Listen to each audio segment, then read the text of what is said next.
Hello, I'm Mike Gordon, and welcome back to my perfect playthrough of Pokemon Crystal.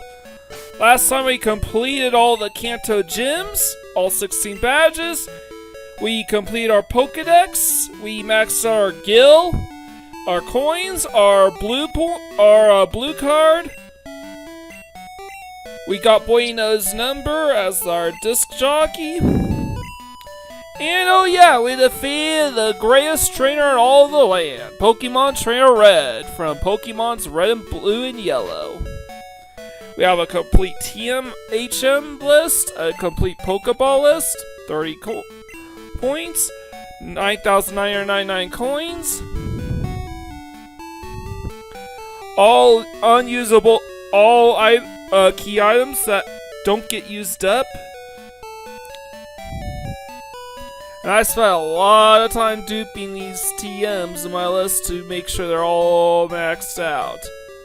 But there's something else that I updated as well. And, yeah, I'm just going through the TM and HM list. And I'm going to show off the teams I've fully updated with, but regardless, we are now ready to take on the Battle Tower. Now, as I have a complete living dex, trying to get all the resources needed to actually get my team Battle Tower ready is honestly not that difficult. Are you going to the Battle Tower? This is a secret, but if you win a whole lot, you can win special gifts. The levels of the Pokemon I went to use are all different. I have to go train them now. Alright. I snuck out from work. I can't bail out until I've won. I have to win it all. That I must. Wow, the Battle Tower is huge. There must be many kinds of Pokemon in there. And this is the first... You can use only 3 Pokemon. It's so hard to decide which 3 should go into battle. And you have to decide it by forming reducing your party down to a party of 3 Pokemon. No more, no less. There are lots of battle rooms, but I'm going to win them all. What? I'm trying to see how far I can go using just bug Pokemon. Don't let there be any fire Pokemon. There's nothing to look at there, it's just a weird screen. Destroyed by the first opponent in no time at all. I'm no good. It's a grueling task, not able to use items in battle. Making your Pokemon hold items is the key to winning battles. Alright. So, this is the first iteration of the Battle Tower, and unlike in future generations, you have to have exactly 3 Pokemon in your party before you can, or less, before you can take on any of the floors. So I have to clear out my entire team, and I actually constructed brand new teams thanks to breeding, duping the TM for Thief. And I did all sorts of crazy things with DVs as well. With DV stat experience manipulations as well. So, I will say is that our lead Aerodactyl is meant to be our sweeper. Followed by Steelix, who's like a physical wall and a powerhouse. And Lapras covers the special side of the spectrum. I gave Lapras Dragon Rage instead of Thunderbolt because Dragon Rage is hella good at the level 10s. Easily the best move in the level 10, being able 1 to 2 shot every Pokemon.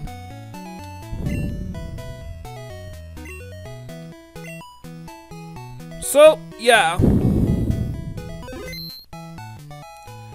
The next couple episodes will be all Battle Tower content.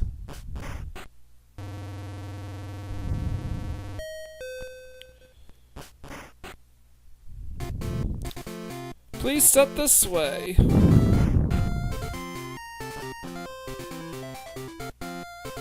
Okay, I'm not fooling around.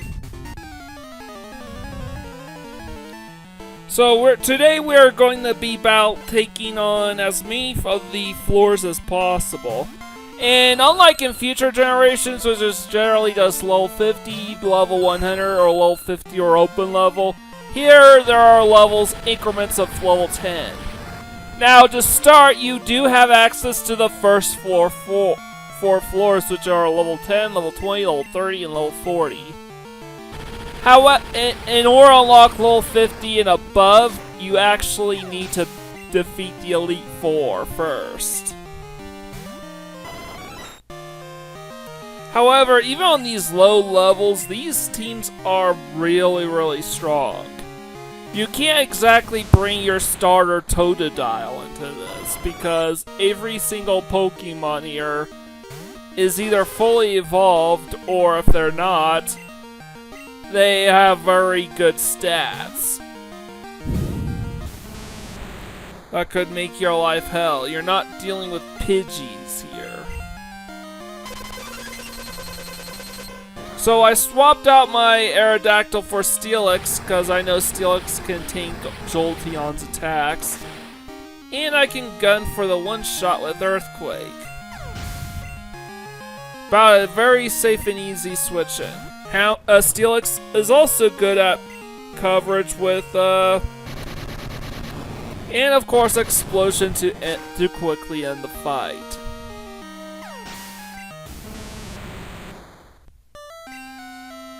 Interestingly enough, when I added Steelix to my team, I actually made the mistake in thinking that you could teach Onix Dragon Rage. No, you can't. Onix, even Gen 1, where Dragon Rage was a TM, Onix cannot learn Dragon Rage. So, yeah, even though he's the only Pokemon in my party that doesn't have Dragon Rage, I don't think that's a bad thing.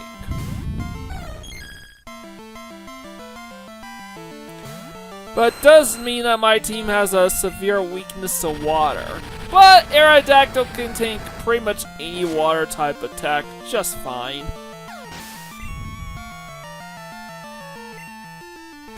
I mean, you're not dealing with Pokemon like a Azumarill or anything like that. I think all the water types that you can run into are single stage Pokemon, like Lapras. And their stats are not quite good enough to force a one-shot. And there's a Goldberry. Now that sounds really bad, but the neat thing is, not a single Pokemon in the Battle Tower that's holding a Goldberry has 51 HP or more. Meaning, every single Pokemon in the Battle Tower is a guaranteed 1 to 2 shot. Protect notwithstanding, of course, because Protect is annoying as fuck to run into. Especially when you're poisoned. Badly poisoned.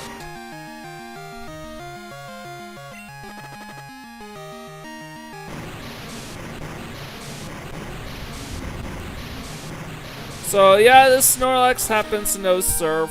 What a shock. At least its special attack is weak this time around, and it's a special defense that's really strong.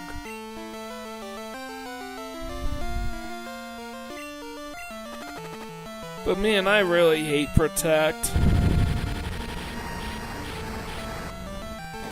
Something worth noting too is that all the trainers on the Battle Tower have much highly improved AI compared to the typical trainer outside the tower.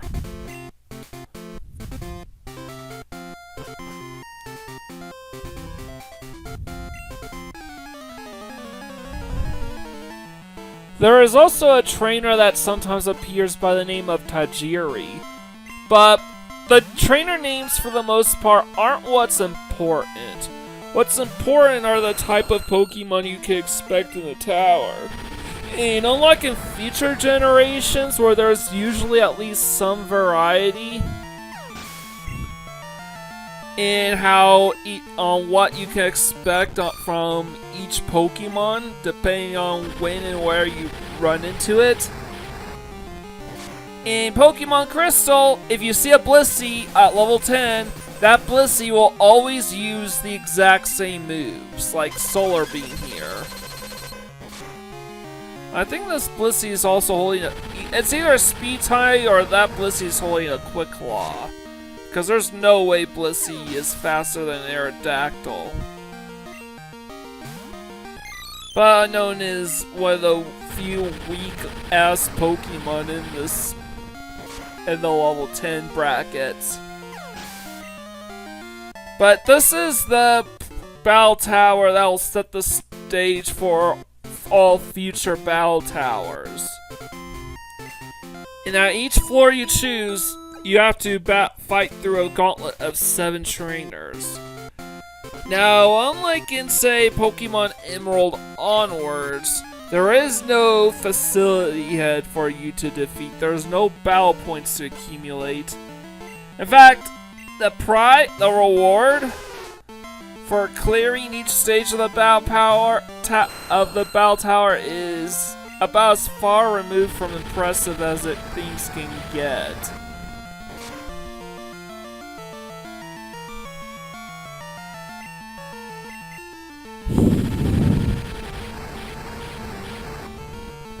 So keep all that in mind going forward with the final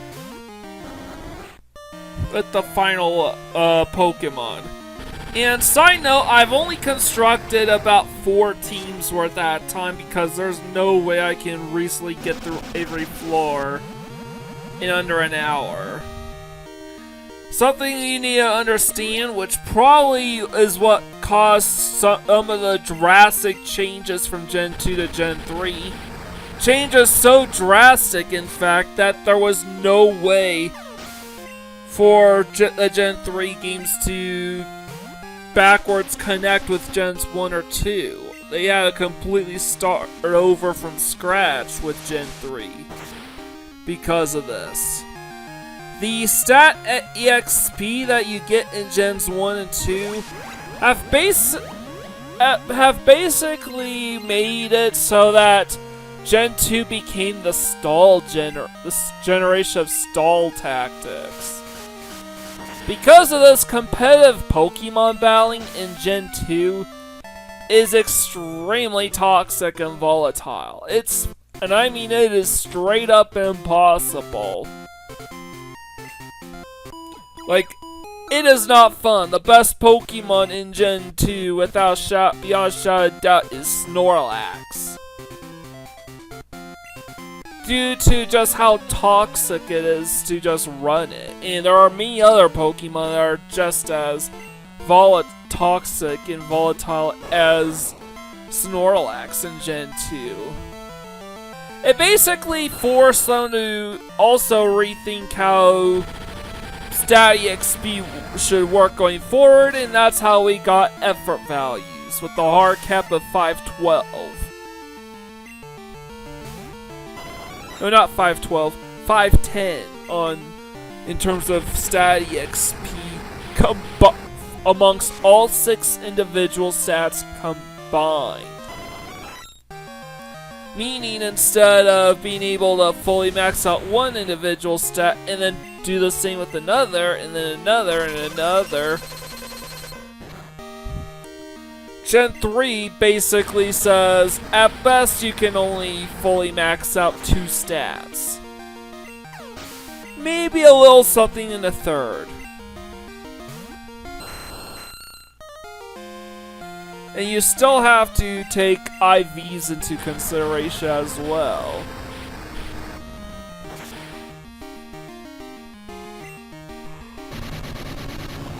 Man, Now, I'm in a losing battle against Aerodactyl, so I went Explosion here so I could safely switch out.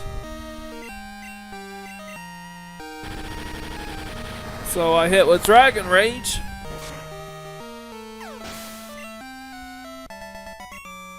And that was easy. So yeah, Steelix with Explosion also allows for safe switch out, for a much safer switch out option.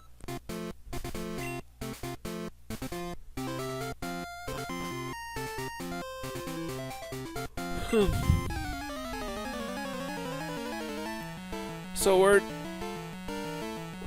just a couple more rounds of the level 10.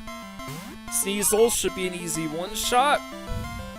And Aerodactyl obviously is the lead-in as our sweeper because he is the fastest Pokemon we've got. He has decent resistance with Rock type. And he knows Dragon Rage.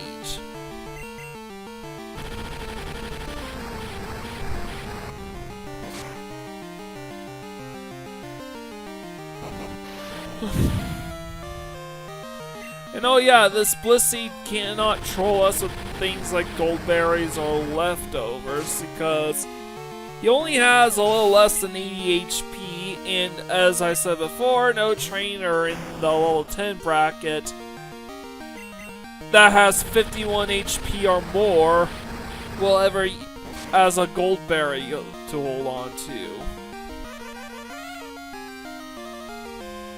Unfortunately, Kangaskhan here is super annoying. All my Pokemon are males, so in hindsight, I probably should have made sure Aerodactyl was female. Why did I do that? Because, well, females have shitty special stats. Actually, I think Lapras could have afforded to be female because she's a special wall.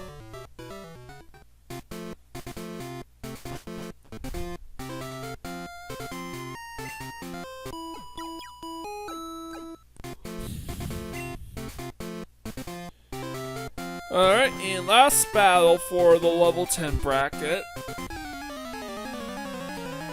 So yeah, it's kind of funny how I have a physical powerhouse in Steelix and a special powerhouse in Lapras, plus a sweeper for Aerodactyl.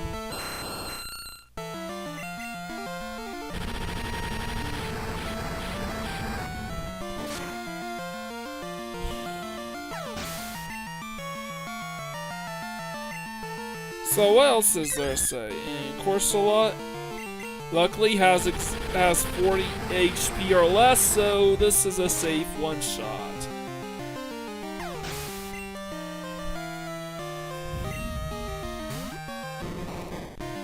And Mr. Mime goes with Fire Punch. Strange he doesn't have Psychic or Thunder Punch. Because you think, or even Ice Punch, because you think those moves would be super effective. But oh well. Very anticlimactic, but nice and fast, all things considered. Being all the trainers, for that you get this great prize. 5 proteins! In a game where they just drop these vitamins like candy, and you have access to the duplication glitch.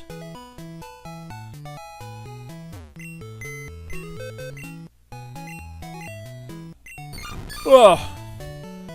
Anyways, I'm gonna withdraw my level 20 team now.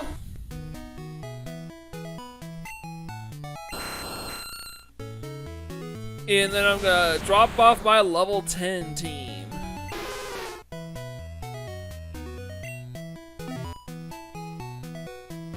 And now I'm gonna go with level 20. Side note, I basically just looked up speedrun strats for these battle facilities, and I basically looked for the most concrete of information, such as the team makeups as well. I didn't want to have to guess what the teams were or anything like that. With the level 10 being something of a hodgepodge of 2 different teams I looked up, but I kept all the movesets completely legal.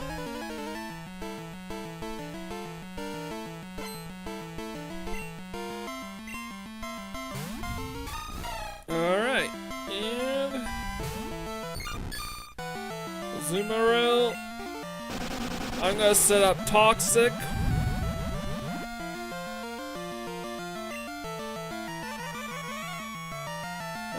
it. It uses a male Pokemon knows Attract. Great. So I gotta swap her out for Skarmory because Skarmory's male and Blissey's a 100% female. Now I technically don't like. Now I went to the Sty Tribe about the toxicity of the Gen 2 games competitive scene. Here's this. Blissey here is a complete wall with a shit ton of HP and is meant to stall. Skarmory is also good at stall but can go on the offensive. And Quagsire is basically the mixed attacker. Obviously, Blissey with leftovers is really strong. I gave Skarmory the bird beak so I could actually deal increased damage off of Drill Peck. And finally, Quagsire has a Mint Berry, so I could get a free rest off in case I need it.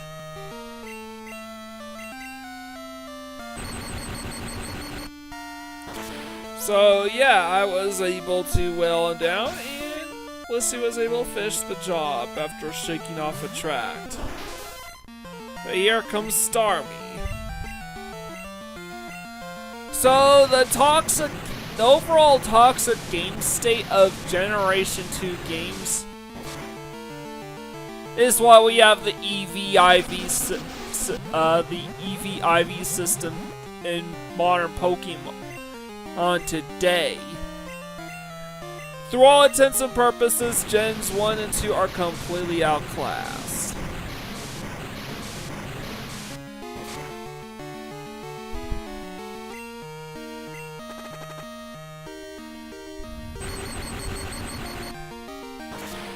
But when push comes to shove, Blissey can most certainly hit with Thunderbolt.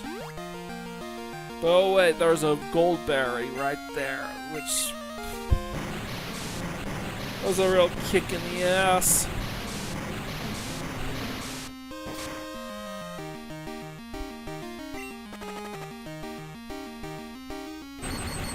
And unfortunately, this Starmie also has Recover.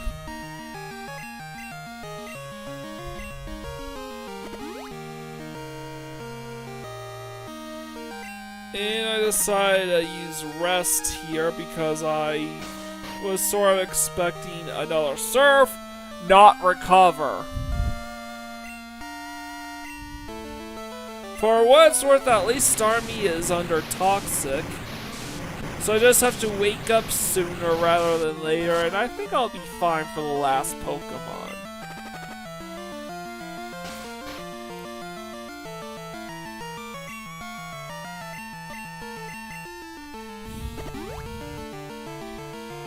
But sadly, Recover is super annoying to deal with. And all Starmie will have that we will run into going forward in level 20 has that exact same bracket.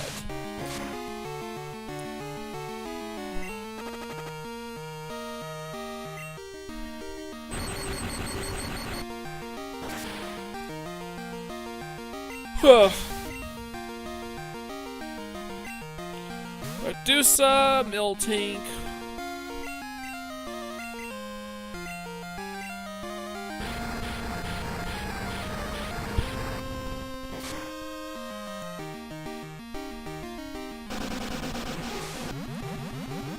Yeah, alright, Toxic. This is definitely the type of so yeah, Toxic is definitely a good move to use in the Battle Tower in the higher levels. I guess if you really wanted to, you could still go with the Dragon Rage build, but a lot of Pokemon have way more HP now. But Dragon Rage is still a pretty good move for level 20.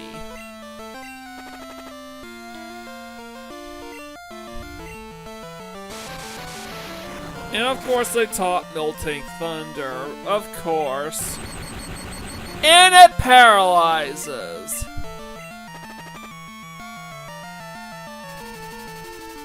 But if I'm gonna go protect, just to be on the safe side. Another use of thunder.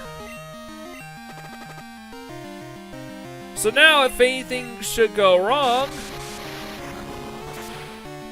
I'm guaranteed the victory.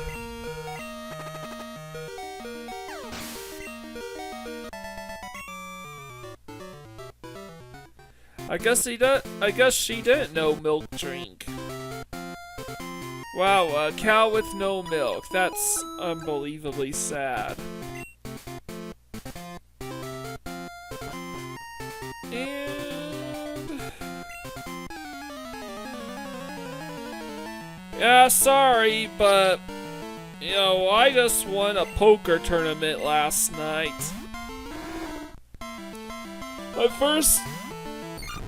My first poker victory ever.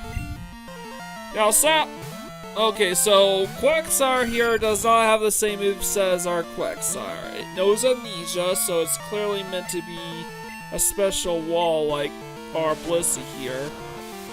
And it's setting up Rain Dance.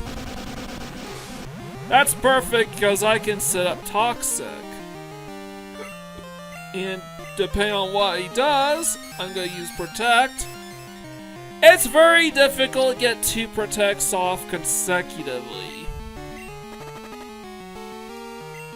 So I know he's just gonna spam Surf, so I'm gonna go ahead and hit him with Drill Peck.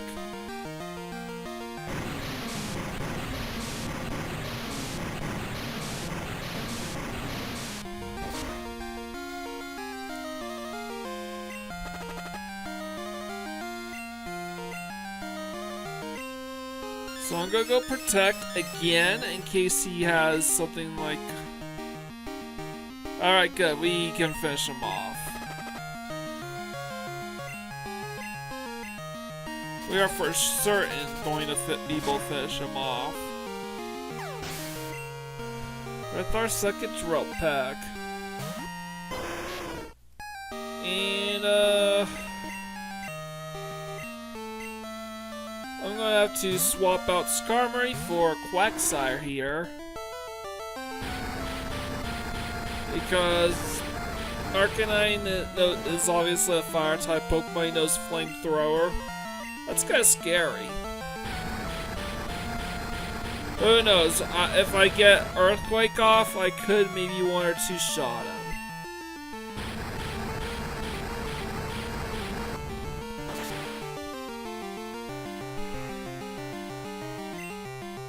Oh good, it's a good 2-shot.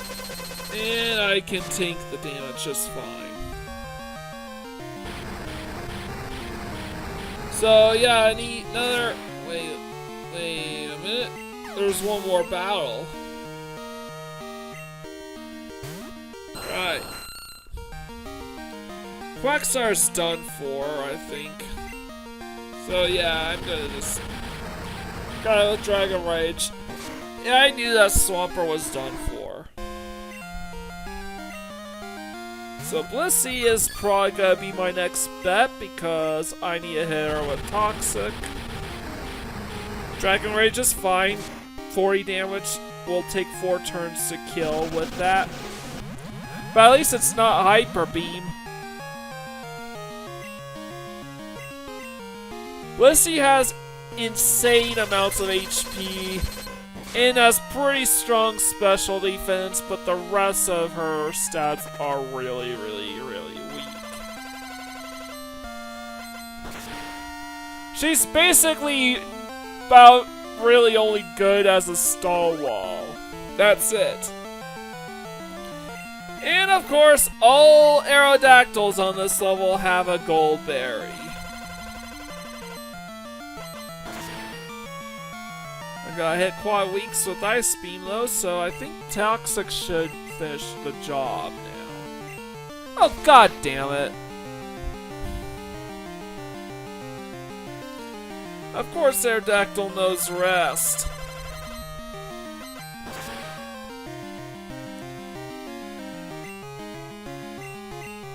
Yeah, as you probably know, I didn't actually look up what kind of Pokemon we can expect to see in each round. Mainly because I realized that the uniformity of every single Pokemon in each per level, available in each level, is enough of a clue that this section of the game is nowhere near as difficult as you would think. Even as a kid with an undeveloped team, I was still able to scratch out a level 30 win.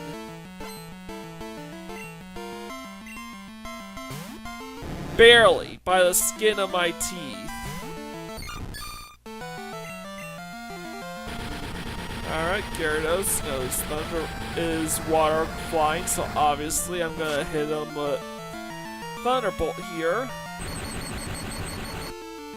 Will this be enough for a 2-shot? Yes! So definitely the right call here. Don't need to open up every hand with Toxic.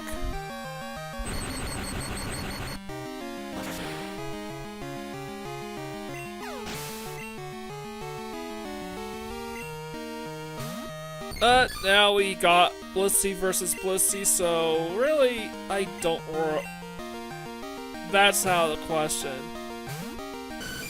Alright, what do you have? Submission. Okay, that was a good switch in. Flying type neutralizes Steel's weakness to fighting type, so... Come on! Hit the fucking Toxic! And I get a special defense drop. Great.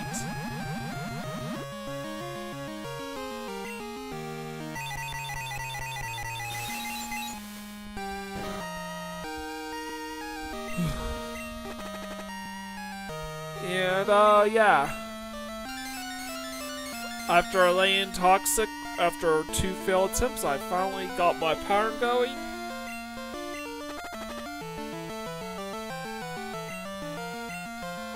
And I'm gonna hit with Drill Peck. With Stab Flying mixed with the Sharp Beak, I'm basically hitting Blissey for base 1 super effective damage. Free.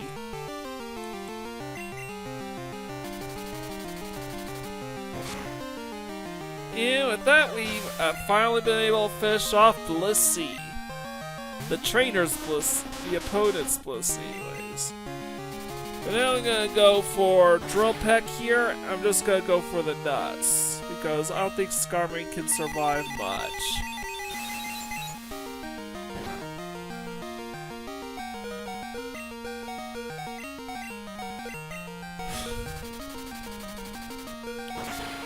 And yep, by the skin of our teeth, our Skarmory held on to finish the job.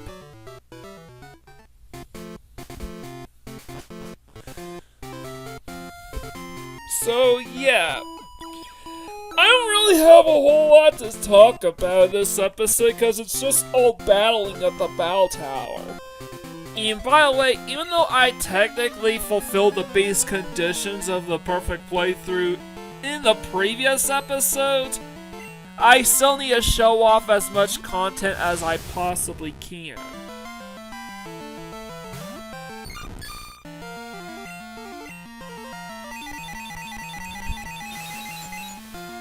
So yeah.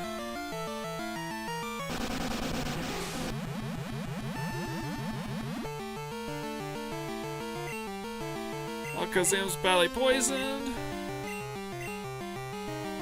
Though that's not really...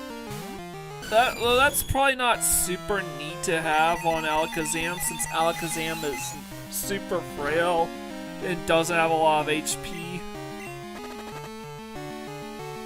I think that's good to have at least just in case, because Alakazam does have access to Reflect and the Elemental Punches as well, and Psychic. So I saw Thunder Punch there. I'll swap out Quagsire and it beats the Thunder Punch. Good to know he doesn't have Fire Punch. But at this point, I gotta go for the gut, for the kill here. Yeah, Kazam is strong.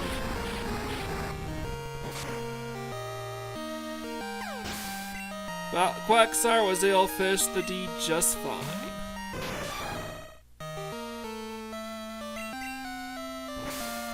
Unfortunately, you can't do toxic strats on Steel-type Pokemon because Steel-type Pokemon are completely immune to Poison-type attacks.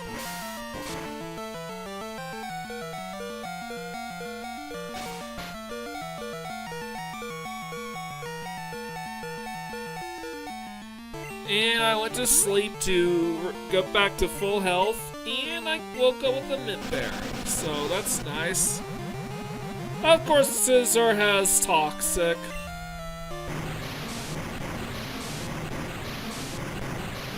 Let's see if this is good enough to beat Scizor. By the way, even though you can run into just about every Pokemon in the game at the Battle Tower, except for Celebi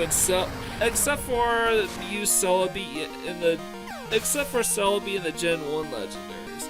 Actually, I don't think you run into any legendary Pokemon at the Battle Tower.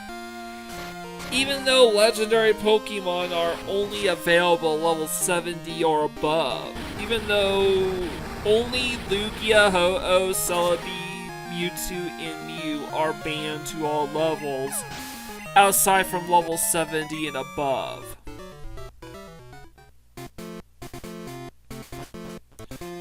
Which technically makes this the only generation where you can actually get this, where you can actually use mythicals, the only time where you can use mythicals and and mascot legendaries, I should say, in a battle facility.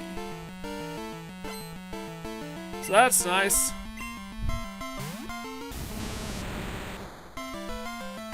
And we open up with Steelix, which is immune to Toxic. So I'm swapping out our Blissey for Quagsire. Good, Swagger missed. That's good.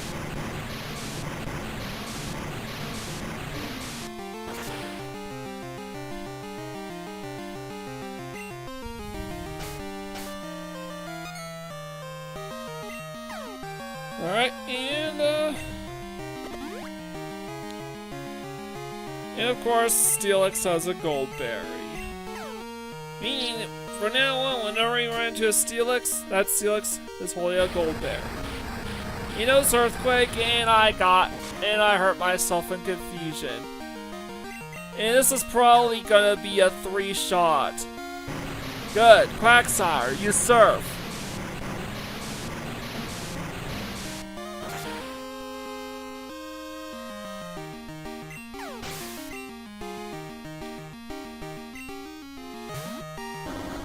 And Umbreon is kind of a difficult switch in, so let's do Skarmory next. And sure enough, it was a good call because of Mud Slap. And God. Protect, it knows Mud Slap, which I'm completely immune to because Flying type. And he lands Protect twice in a row. And I realize that Umbreon is spamming Toxic because he doesn't have any moves that can get past Skarmory. So this is really, really freaking annoying.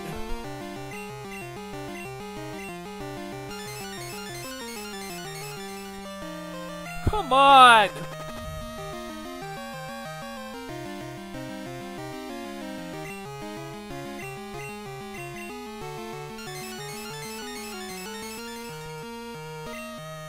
Oh, God damn it.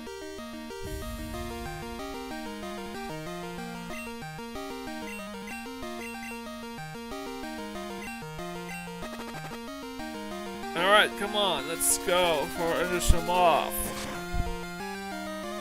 For what it's worth, there is an upside to Steelix having a gold berry. It means none of his other Pokemon will be holding it, nor will he be able to use any other Pokemon that would be holding a gold berry.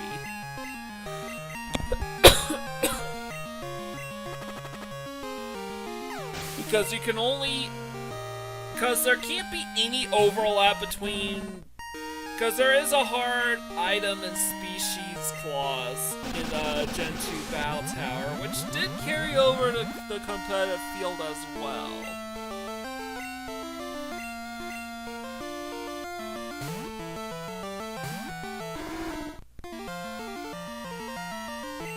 Here's Miltank. And I'm just gonna try to do what I can to deal as much damage as possible.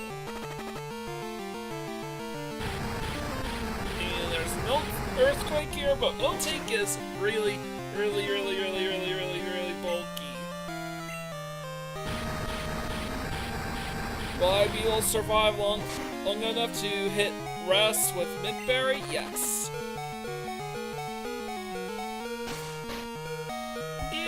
Assuming that we don't see Milk Drink in use, we should be able to finish this Miltank off.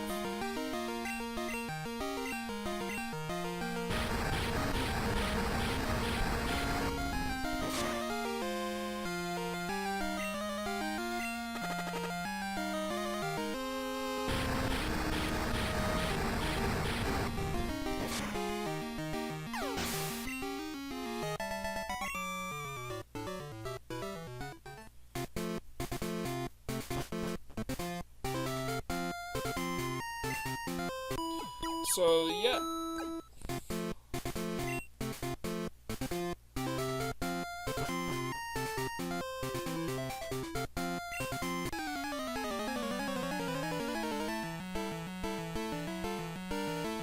Alright.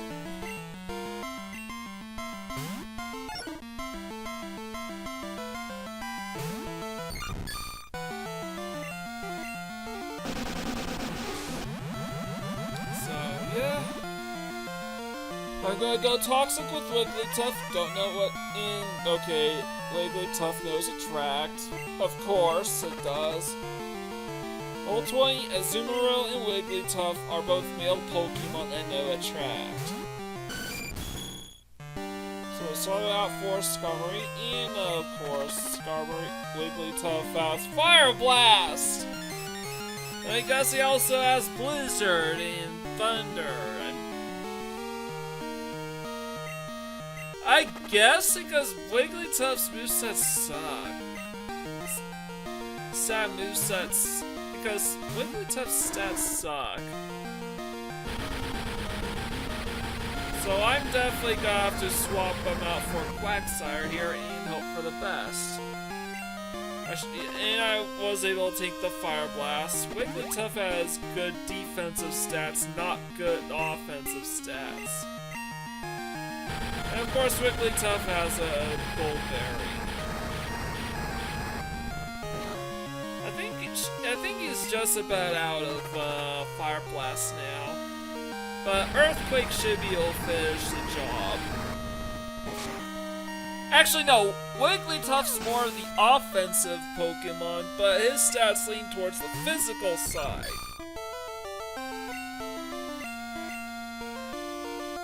And of course, we get Blissey. We know Psychic.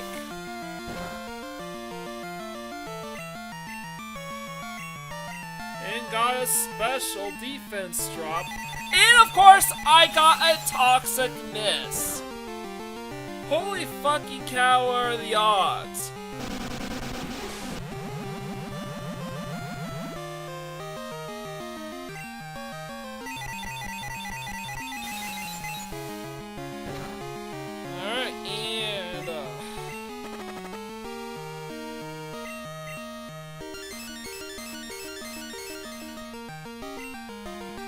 Protect itself.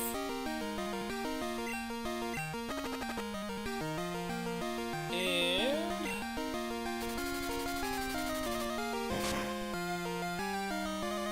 So how do you get these moves on all these Pokemon anyways, when not, a lot of these aren't even TM moves or moves you can learn at these levels? The answer is through breeding. There's a process called egg groups, and certain things you need to know is that if you give certain Pokemon Everstone when breeding, you can potentially pass over 3 of the parent Pokemon stats. Specifically, the parent of whoever has who happens to be holding the Everstone.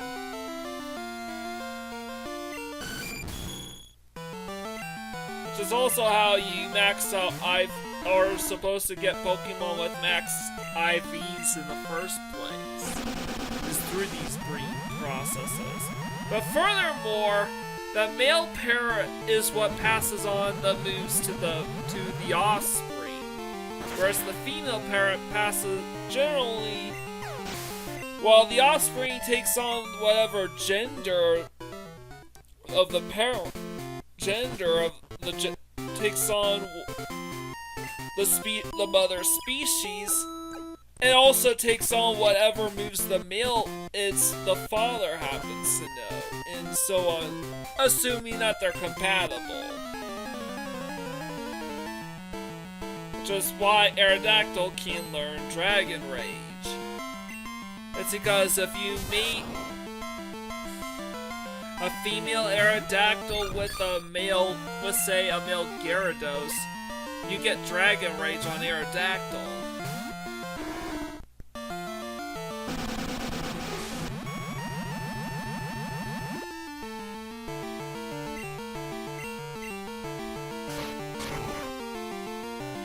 So yeah, I'm going to go Earthquake here for Pikachu.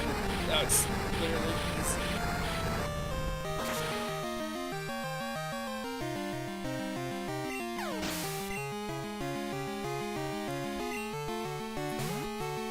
And there's a Zumarill, and man, what are you gonna do?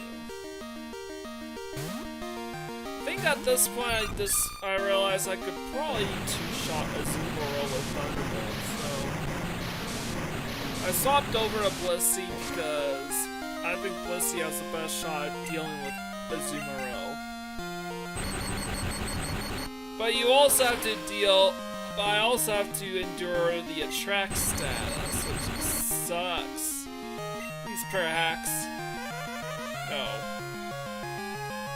Oh well, Attract. So long as I hit one more Thunderbolt, I'm good. Come on. Zumarill's not holding on to. Come on. Zumarill's not holding on to any leftovers either, or gold berries, so I'm good there. Come on, let's go. 3 times I got hit with Infatuation. Note that I'm not being super abusive of save states or anything like that, because that would be really, really annoying if I did abuse the save state system.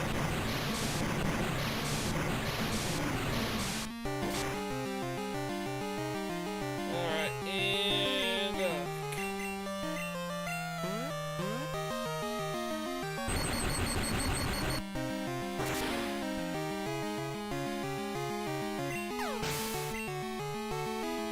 alright, 5 fish off of Zumarill.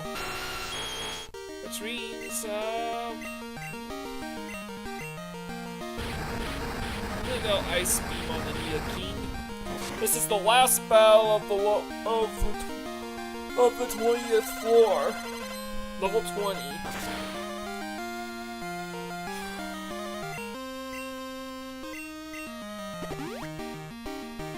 And of course this Pokemon has a berry, just a normal one.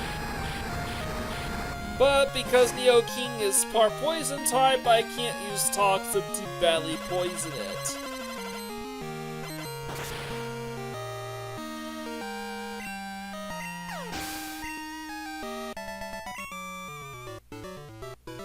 Alright. We cleared out level 20. We just have levels 30 through 100 left to go. And we got another 5 proteins. Luckily, we have plenty of PC space. But based on the time, I think we only have enough room for one more batch of battles.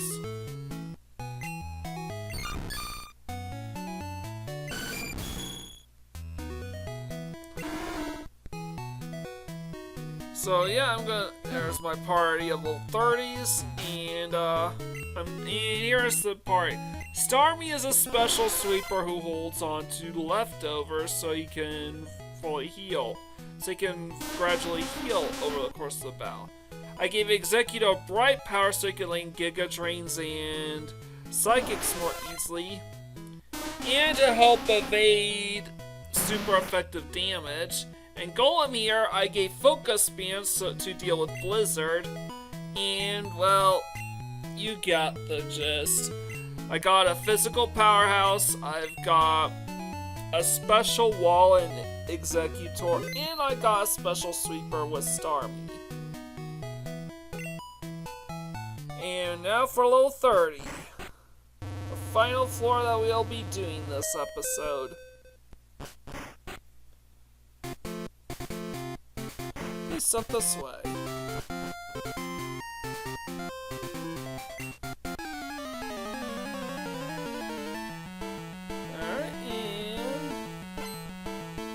Let's see how we draw a champ as the first Pokemon level 30. Cool. That means I can hit him with Psychic and hopefully one-shot.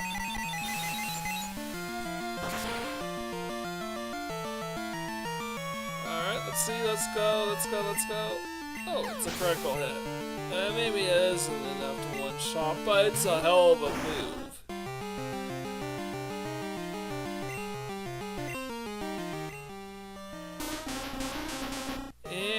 Executor, I want to and I'm trying to look to see which Pokemon I should use now for Gengar, and I decided to stay in with Starmie. Go for Psychic on Gengar. The reason being is because I don't think it'd be safe to switch to Golem against Gengar. Switch to Golem because I do believe he would want one or two shot Golem before Golem gets a move out. And it turns out to pay off in dividends because Starmie can use Surf here and take Marowak to the brink. Great. Boomerang, come on. Okay, just 2 moves. Just 2 turns, that's good.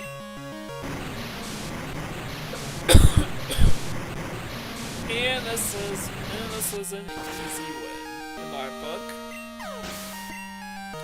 Stop Surf for super effective damage. Not a one-shot.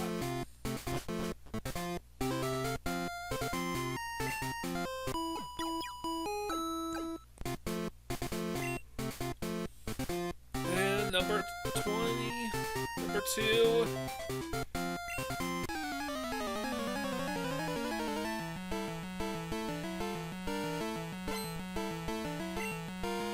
Alright. And there's Starmie. So something I need to address is that there are a few Easter eggs in the Battle Tower with the trainers. I'm not sure if we'll be at any point be able to run into him, but there is a trainer by the name of Tajiri somewhere in the Battle Tower. As in Satoshi Tajiri or Ash Ketchum.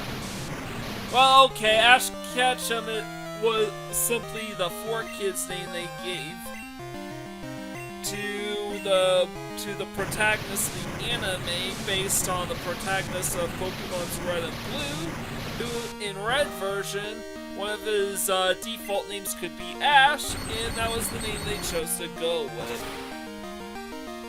for the anime's protagonist.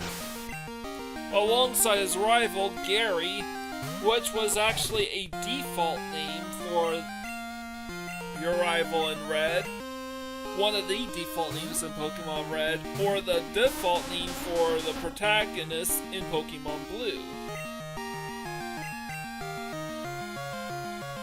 So this is literally the best I can do against Lancer, because I don't know if Lancer knows any water-type moves, and I don't want to send Golem to the slaughter. Sadly, Giga Drain is a 3-turn move. Like, that's great.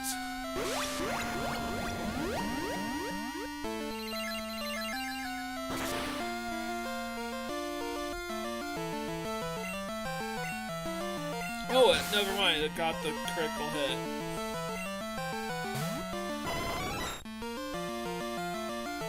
Sorry, I'm super tired. Again, I've been up all night, last night, following my poker win. Winning the whole tournament. It was a pretty cutthroat tournament, too. Lots of people knew what kind of game I was playing, and they were doing everything in their power to neutralize me. Oddly to their own demise, as they went full tilt just trying to stop me.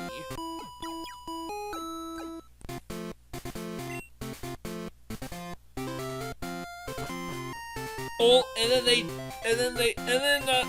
from the brink of being an early boot of the file table, I basically shoved all in with pocket 5s. Flop trips, but I had to evade a 4th diamond, if I was saying. No more diamonds came out, and it turns out I also had to avoid a 10 as well, as one of the hands was all in with the blind hand. So lots of, and then I had to shove all in again because I was still criminally short-stacked. And I tripled up, and from there I basically went from an easy early boot to an absolute dominant bloodbath. The file table. Holy cow. Probably the only time where I actually applied even a little bit of strategy instead of just getting super lucky was when there was only 3 people left. And I had no choice but to play. And yeah, I'm gonna stick with the Executor. Blossom is strong against both Starmie and Golem, and I don't feel safe swapping to either of them.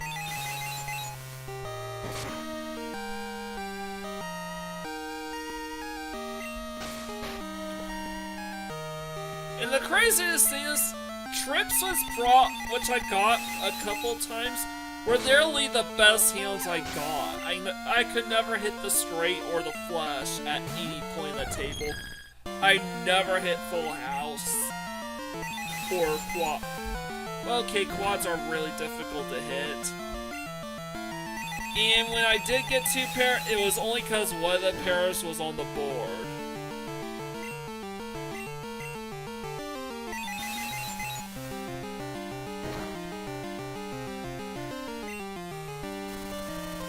So, sleep powder.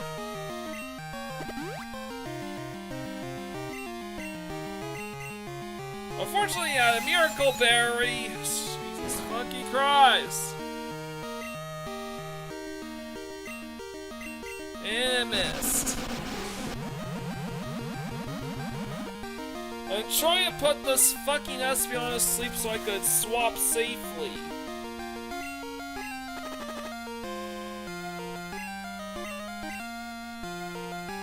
Alright, Golem, please stay asleep, stay asleep.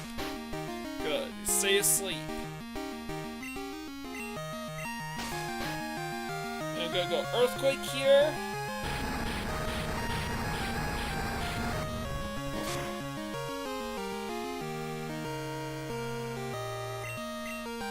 I think I can explode here. Yeah, it's safe to explode. Toxic. You woke up a little soon, but it was too little too late. So yeah, what I did was I hit top. So when 3 people I was the big blind, but and the other guy was the small blind, so I decided to just no wait, no way, I was the small blind, he was the big blind. I just called the blind to keep him in. My hand wasn't that strong, and I wanted to keep him in the hand and into the flop. And I flopped top pair, gave him a bit of string bet, hoping he might have something he called. I checked for emergencies, he checked. River card, no straights or flush draw, so I bet the blind again because he just had slightly more than the blind left, so he went all in, knowing full well that he was effectively screwed. And I called. My pair of jacks beat his pair of nines. That was literally the only strategy I employed at the final table.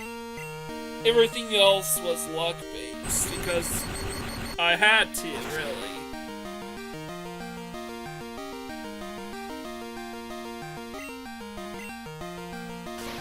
And then the last hand was just formality's sake because I had 10 times as many chips as her, and the blinds were going to completely swallow, or pretty much, and the blinds were basically guaranteed to force her all in anyways. So I basically won with ace. So I had 9-4 club, she had 6-5 offsuit.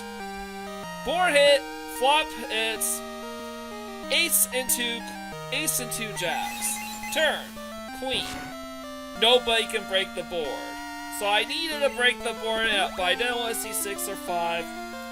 I got a 7. My 9 broke the board and won me the tournament.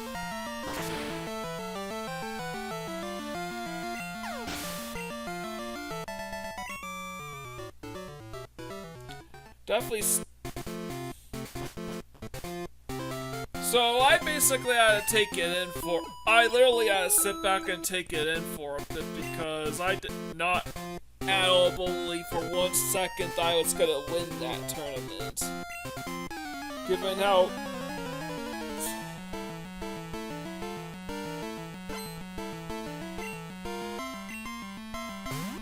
Well, I guess that's what the saying goes, you win some, you lose some.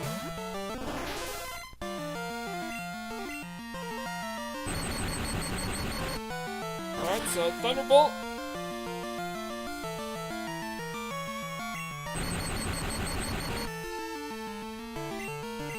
So yeah, that's basically all I had to talk about here with this episode.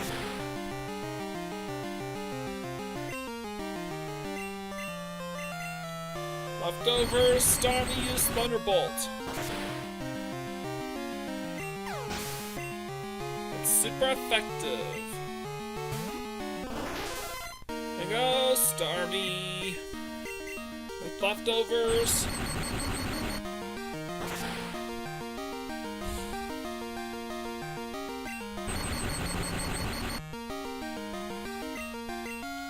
Stormy's paralyzed, may not attack. Fully paralyzed, okay, good.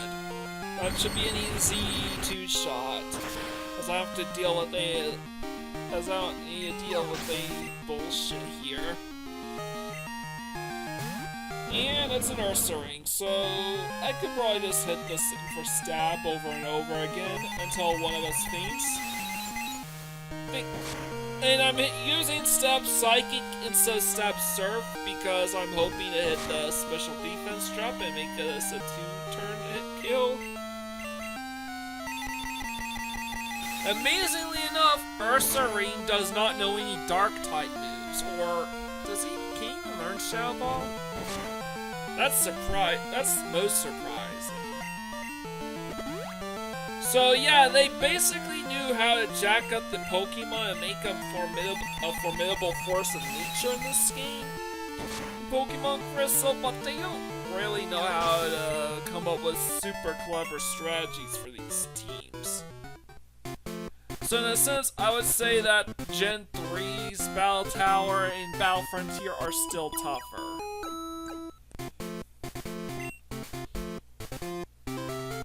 Especially in Emerald, where the battle frontier actually gets gradually more difficult as your winning streak increases.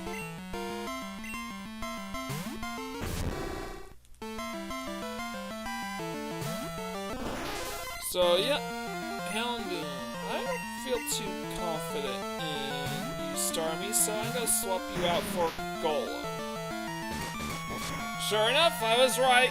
Houndoom knew Crunch, so smart play on my part. Fortunately, he keeps spamming Crunch, and Crunch is packing quite a whop on Golem. I probably am not gonna have enough time to go use Explosion on whatever the next Pokemon happens to be, so I think this is looking to be a tough battle. Nope.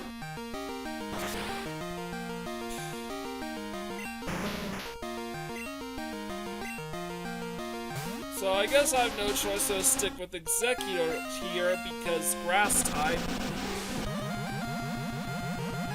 I need to put this thing to sleep.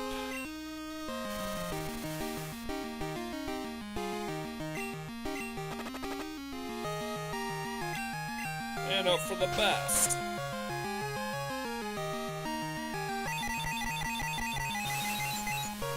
And I just need him with Psychic, and... wow. Okay. I think I'm probably in decent shape here. A 2-turn Psychic on Tentacruel. I did not expect that because Tentacruel tends to be pretty bulky. Have pretty strong special defense. A pretty strong special defense stat. Fortunately, this Electrode is annoying to deal with, so... of course, it does Protect. It's also the fastest Pokemon in the game, so it sets up like mad with light screens. I'm trying to land frickin' Sleep Powder so I don't have to deal with the Protect garbage. I'm trying to swap out Executor because toxic damage is wrecking havoc on me. And I hope I don't wake him up. Good. Stays asleep. I need to hit a special defense drop, or at the very least, hope and pray that the light screens go down. Stays asleep. No special defense drop.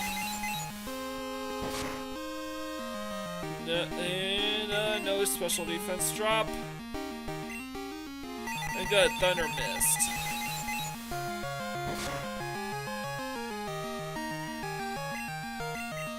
And Light Screen fell, at least, so... uses Protect for no reason, so I got it. Just keep spamming Psychic, and he hits it with Step Thunder. Damn. But I barely survived? Oh god, paralyzed. Please hit. Good! No Parahacks. Man, that was a tough battle, Pokefan Bicket.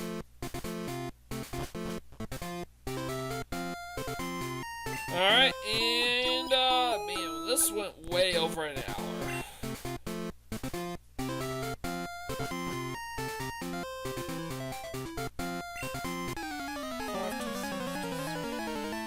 I think I'm gonna have to split this up into 3 episodes.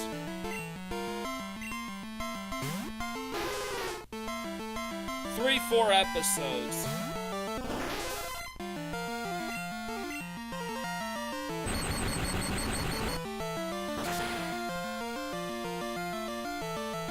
So, yeah. I need to hit Thunderbolt, and I got paralyzed. Please, Parahacks? No. Of course, luck's not good enough for Parahacks or special defense drops. And then, of course, I land a speed drop. But I'm faster than Lapras due to paralysis, so... cool. Thunderbolt. Still no Parahacks. God damn it.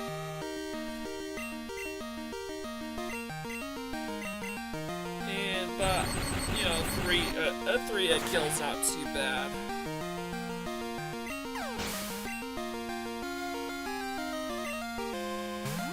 And Porygon 2.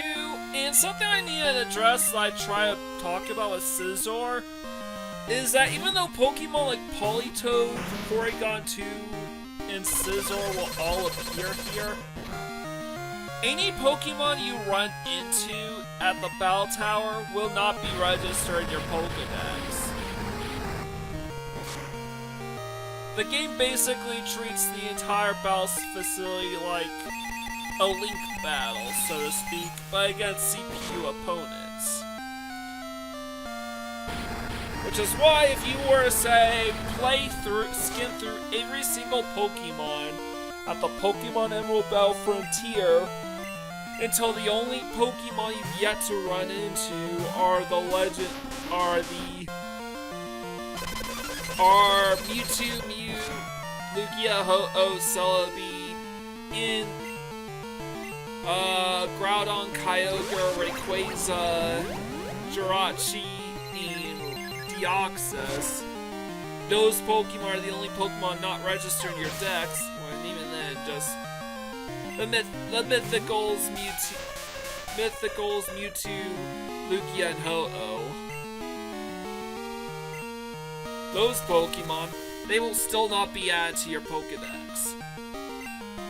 The only way to add Porygon 2 or Scizor into your Pokédex is either through mystery gifting with a team that actually has them already caught, and then battling them, or by evolving them yourselves via trading. And I held on for the win thanks to Focus Beam Golem with explosions. Skin of my teeth, man. Just one Pokemon left. And that's basically it for today. We cleared levels 10, level 20, and level 30 of the Battle Tower. We've got 7 more levels left to go before we are completely done with this place.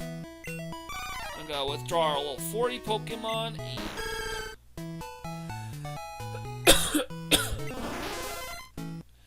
deposit our level 30 Pokemon. And next time, we will resume level 40 and level 50, and I'll get my other teams up to speed. Leave a like, comment, share, and subscribe to my channel. I really appreciate it. With all out of the way, this is Mike Gordon, sign out.